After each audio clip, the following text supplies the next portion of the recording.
মাকে নিয়ে একটু শপিং করতে গিয়েছিলাম। মানে সকালবেলা ঘুম থেকে উঠিয়ে আমি খাইও নাই, পানিও খাই নাই।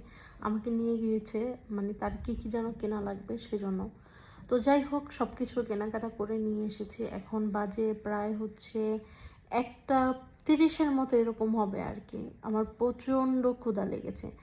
আর বাইরে এত পরিমাণ বাতাস ছিল যেটা বলার মতো না। আমি তো মানে কি করছি বলবো, মানে তাড়াহুড়া করে, কারণ 2টা বাজে বন্ধ হয়ে যাবে মার্কেট, আজকে যেহেতু রবিবার।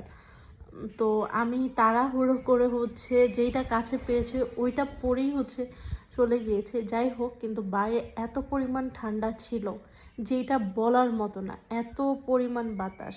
দুপুরেরটা আর সকালেরটা একসাথে খাচ্ছে। এখন প্রায় 2টার মতো বেজে গিয়েছে আর কি। মা এই জায়গায় মিক্সড সবজি রান্না করেছে এবং ডিম সিদ্ধ রুটি। আর এটা আমার সকালবেলার খাবার ছিল, আমি দুপুরবেলা খাচ্ছি। আর সাধারণত আমার ভাতের থেকে রুটিটা একটু বেশি ভালো লাগে।